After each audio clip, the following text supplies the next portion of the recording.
Hello everyone. I hope you all are doing well and you're enjoying the .NET conference. First of all, I want to give a warm welcome to the attendees joining us today from all over the world across various time zones. I know some of you have gotten up early or stayed up late to be here, and I greatly appreciate your time and dedication. Before we begin, a small introduction about me. I'm T-Night Nani. I'm a principal engineer based out of London. My role in my current organization is to enable various teams as they migrate and modernize their applications to Azure. I've worked on building scalable cloud-native architectures, especially event-driven architectures, and I wanted to share my learnings with broader community. So here I am. Today, I'm going to be talking about building next-gen applications using event-driven architectures. So let's dive straight in. By 2025, 50% of enterprise applications will transition from synchronous request response-based interfaces to asynchronous event-driven messaging. This prediction comes from an IDC Futurescape report, and it highlights the growing importance of event-driven architectures. IDC sees the limitations of synchronous request response, pushing more enterprises towards event-driven messaging by 2025. And this outlook, it shows that event-driven architecture is a critical paradigm shift that organizations need to embrace. But why is it so? And what are these challenges of synchronous architectures? And for that, let's look at a common scenario. A customer places an order. Now in synchronous architectures, the application handles each step before moving to the next. So first you notify customer that you have received the order, then you request shipping to package the order, and finally you send a payment transaction. Each step blocks and must finish before moving to the next. So you can say it's tightly coupled and less flexible. And what would happen if, let's say, the notification to the customer errors out and fails? So in a synchronous architecture, this could block the entire workflow. The order processing would stop until the notification issue is resolved, and no other steps like shipping or payment could proceed. So you can say that the entire application is blocked by failure in one component. And for another example, let's say if a payment step is delayed or fails due to a timeout, again, the entire workflow would be blocked. So this highlights the tight coupling and lack of flexibility in synchronous approaches, and a failure in one part causes cascading failures across the application. So overall, we can say that synchronous architectures, they pose certain challenges like latency and delay. Now, synchronous messaging can introduce latency as components, they have to wait for responses before continuing. And this also reduces your overall throughput. Then there is tight coupling because your components are tightly coupled together via direct request and response. So this also reduces flexibility, makes it harder to reuse or replace components. I already talked about cascading failures, that a failure in one component blocks others from proceeding, and this can cascade across the entire system. Then there is complex coordination, because you need to handle things like timing, ordering, and synchronization between components. Error handling becomes more hard because you have to handle partial failures and errors gracefully without propagating them. And then you see difficulty in scaling because you need to scale matched pairs and clusters of components. This is where event-driven integrations come to the rescue. But before we dive deep into event-driven integrations, let's understand what an event is. Now, in simplest terms, an event is a signal that a system's state has changed. It is immutable, means you cannot change the past, and it is pretty lightweight, so it only includes common properties across business domains with IDs for more detail at the source of truth. And another point to note here is that events have semantic intent represented as verbs in the past tense. For example, you can have events like order created, or payment initiated, or order shipped, etc. Now, I also want to highlight an important distinction between events versus commands. And the reason I'm doing it is because people often confuse events with commands. Now, let us understand that also with an example. Example, Alice has ordered a phone. Now, commands, they tell components to do something specific and they are very tightly coupled. So, for example, in this case, the retail team is telling or commanding the notification team to send an email confirmation, and the notification team, after doing that, is confirming that it is done. Whereas events, they simply broadcast data about something that has occurred. So, for example, retail team here says Alice has ordered a phone, and then different departments, whether it's fulfillment, marketing, notification, sales, they're all listening to that event and are reacting accordingly. And this is what we are really interested in, which is the observable nature of events, because of the benefits. Like event producers, they don't need to have any knowledge about who is listening to these events. You can have one person, one team who is listening, or you can have 10 teams. It doesn't really matter. And it keeps them very simple, the event producer's logic very simple.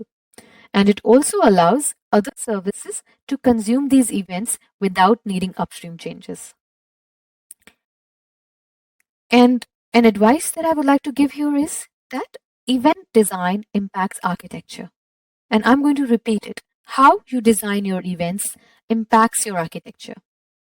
Believe me, I learned this the hard way early in my career, that bad event design made adding features a nightmare. Later on, in another project, we invested heavily in event modeling upfront, and it paid off tremendously. The architecture was agile, and adding new features was a breeze. So, what I'm going to suggest is take the time to design events thoughtfully upfront. Now, to understand how to build event-driven architectures, let's take a look at how synchronous and asynchronous methodologies they differ. Now, in synchronous architectures, requests, they flow sequentially through layers. So you have an API layer that handles the request, and then it passes it on to the computation layer, and the storage layer is called last. Each layer completes before the next layer is invoked. Whereas in an asynchronous event-driven thinking, we flip this around. The API layer stores the events in storage, and computation layers react and operate independently. And these storage events, they trigger the asynchronous compute. Now, what are the benefits of this processing asynchronously, or let's say thinking asynchronously? Now, first of all, data is stored before it is processed. Okay, so the chances of data that is sent by the user being lost is low, because as soon as the user sent the data, we went ahead and stored it in the storage layer. And then secondly, the user can be instantly notified that their data has been received and is being processed. And if they wish, they can poll the results later, or whenever they like. They can also submit that request for result multiple times. And then when you do the second step, which is you process it after you store, that also has certain advantages, that the data can be processed in parallel asynchronously, and the data can be processed multiple times if a process fails, because you have already saved the original request as is the way it came into the system. So the main benefits that we see with event-driven applications are loose coupling. Components are loosely coupled by publishing and subscribing to events, and this enables more modularity and flexibility. You see architectural agility. It is easier to evolve event-driven systems by adding new events, flows, components, etc. You see high throughput because you're basically doing asynchronous event processing. Then the failure handling is decoupled because your failures are isolated and they don't cascade across components. So it's easier to apply error handling and retries. Then you can also take advantage of dynamic scaling because your components are separate and they can be scaled independently to match the processing needs. So it makes it easier to scale out event processing. And then because of all of these, which is loose coupling, redundancy, isolation of failures, you see better availability overall.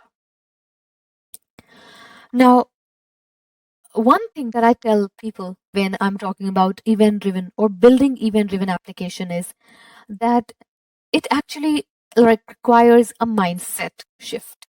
So when you are deciding to build event-driven, then you have to do what is called as start to think event first.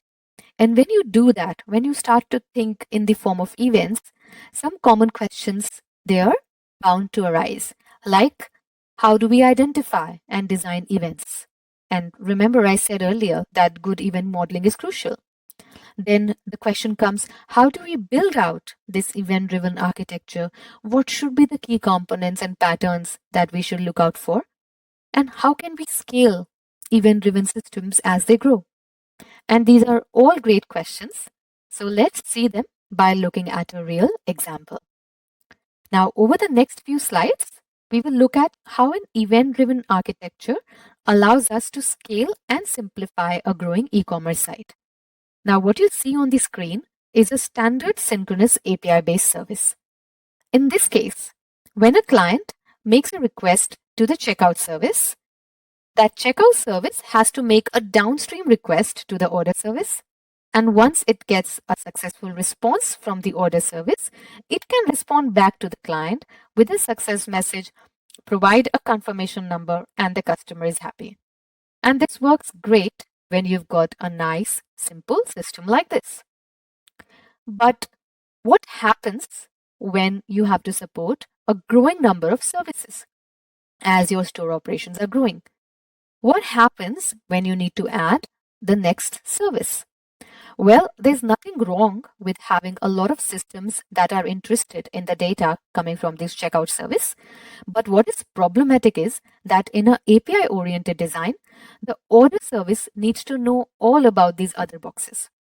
And we've talked, like we know that how great microservices are because they are decoupled, but the checkout service still needs to know how to locate the other endpoints. It needs to understand how to make these appropriate API calls and what to do in case one of those calls fail. So it needs to have an appropriate retry logic, error handling, and then it also needs to know the format of the data that other services can understand. And this is where event-driven architecture can help you make your system flexible, scalable, and reliable. So let's try and build this on Azure. So one of the options will be use of an Azure event grid to route events from the checkout service to the right downstream services. This process will happen asynchronously. So as soon as the checkout service publishes, let's say, the order created event to the Azure event grid, it can respond back to the client saying that the order was received and it is being processed.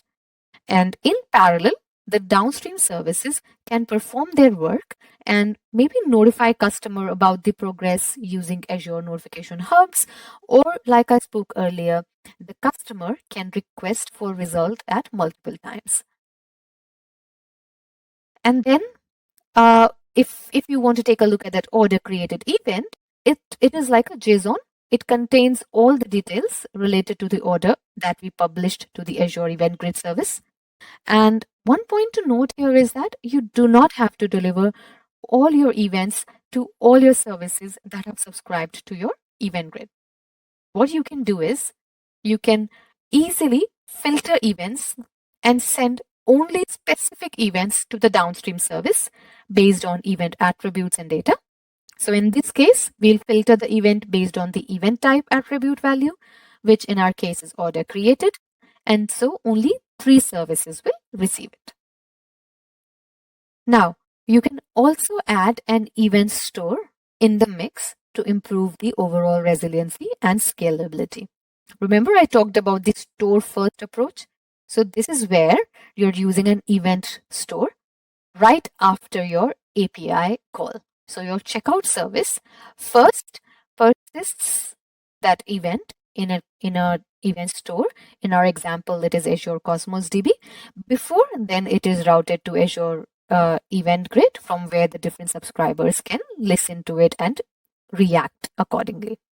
So what this event store does is it stores durably records of all the events in a serialized form, and it also serves as the source of truth for what has occurred. And because events are immutable, components can replay the events that have occurred in order to rebuild the state. And this enables resilience because components can recover by replaying events. And then you can also have event stores replicate events for high availability. And then consumers can independently catch up on events. You can also do load balancing by adding partitions in the event store. So overall, what I can say is that event stores, they promote loose coupling and independent scalability.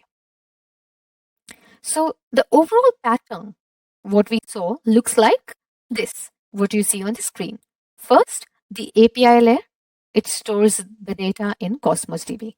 Now at the back of the Cosmos DB, you have something called as a change feed trigger that invokes an Azure function whenever any row is inserted or updated in the Cosmos DB. So whenever an event is inserted into the Cosmos DB, a Cosmos DB change feed trigger invokes an Azure function, and that Azure function publishes the event to the Azure Event Grid topic. And that event grid routes events to the subscribed consumers, and consumers react to events independently. So this pattern demonstrates how to implement robust event-driven systems on Azure. Now, let's see this in action through a demo.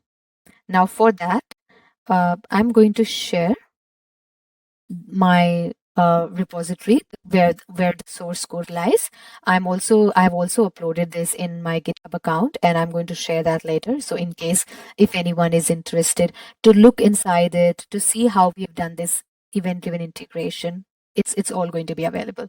But first, let me give you a walkthrough of the code because of the time constraints. I really cannot show how to build an event-driven integration, but I can show how an event-driven integration looks like.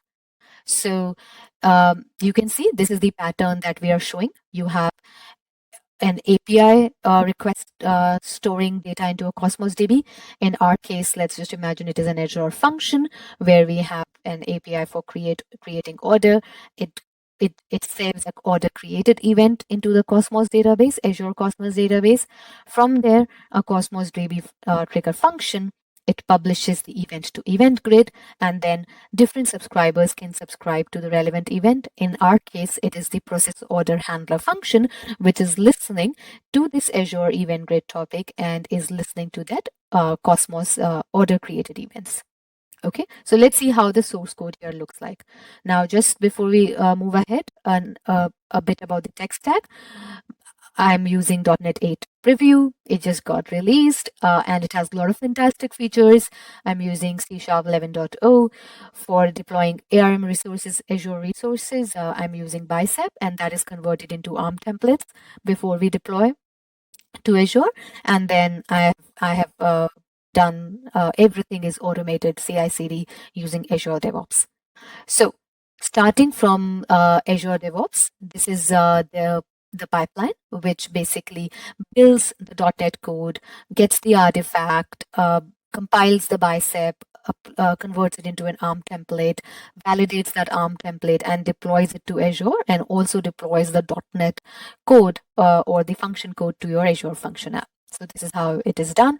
Then in the infra folder, you can see all the Bicep files for the Azure resources that we will be using. So for example, you can see that we have a storage account here, we have an app service plan, we have your function app.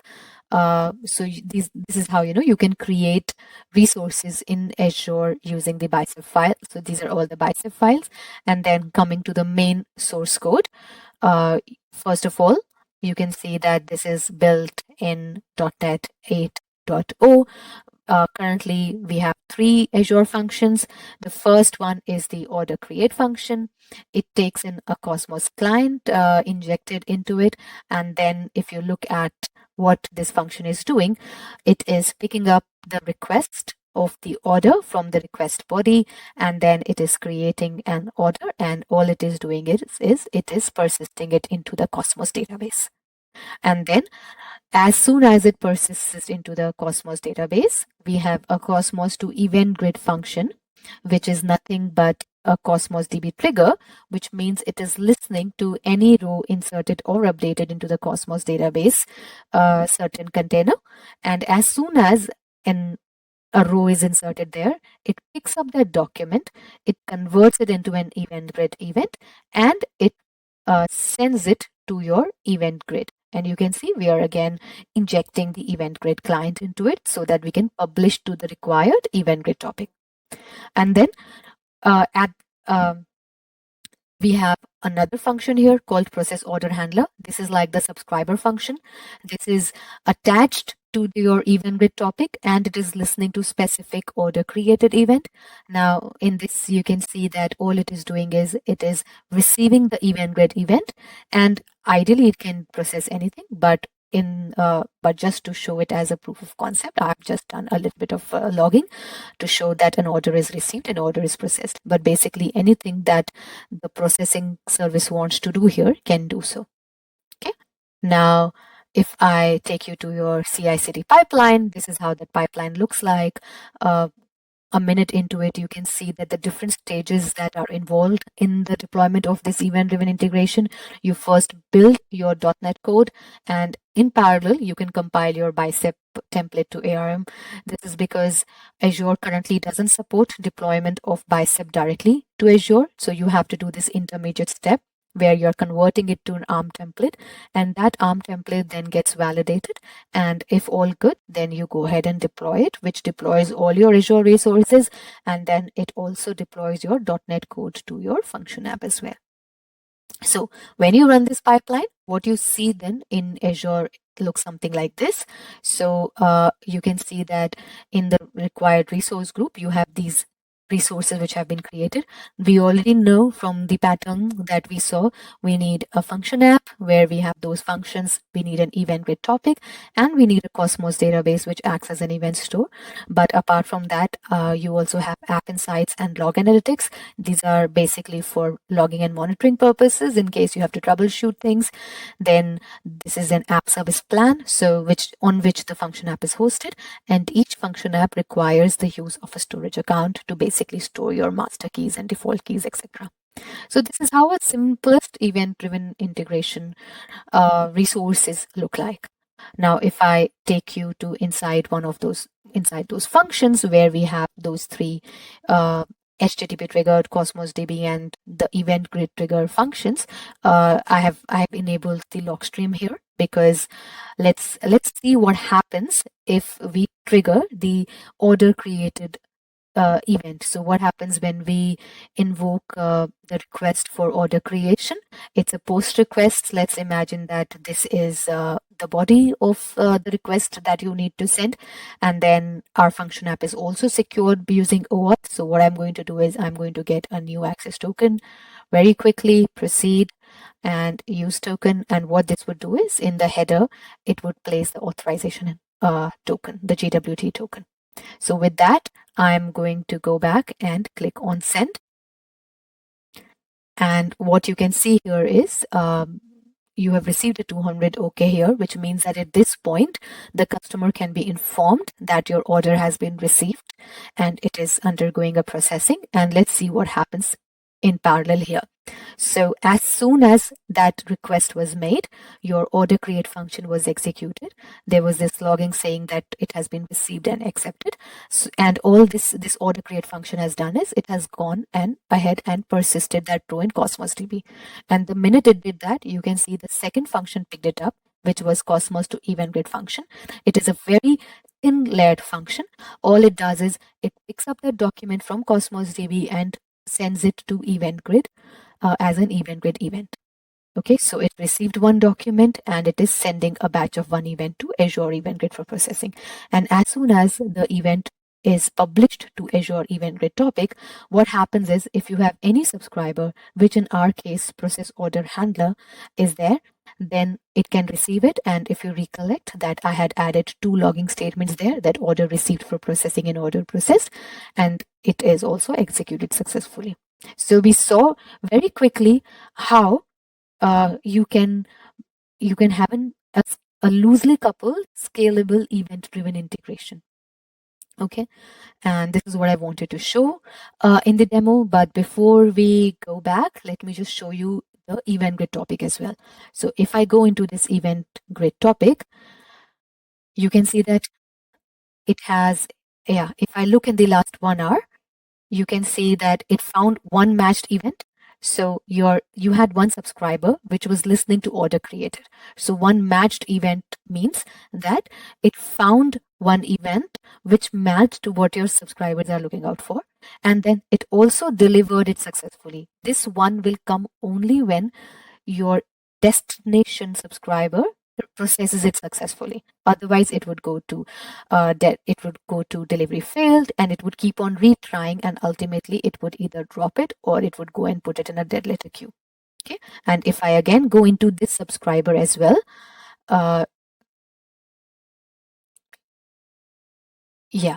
you can see that it has 2 matched events and it has delivered it as well. Sorry, let me just change the timing to last 1 hour. Exactly. So you see there is one matched event and one delivered event. So you can say that your the subscriber executed it perfectly well. Okay, with that, let me take you back to our presentation.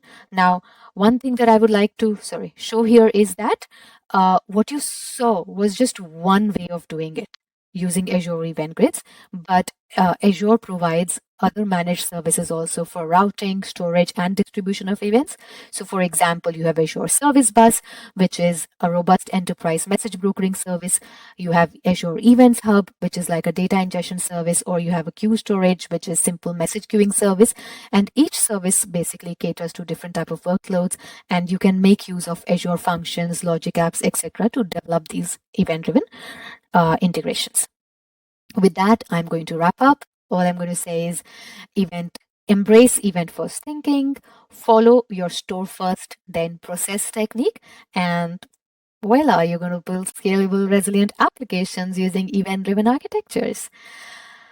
With that, I'm going to leave you with some call to action. These are the resources, my demo source code. It is all in the GitHub profile. So this is the link to it, and I'll share some Microsoft Learn resources for you, which talk about event grid and event grid architectures. With that, I'm going to open up for questions, if any. Please do share your questions in the chat, and I'll do my best to respond to them. And yeah, with that, I'm going to say thank you. I really hope you enjoyed the session, and I hope your .NET conference goes really well. All the best for your other sessions. Thank you.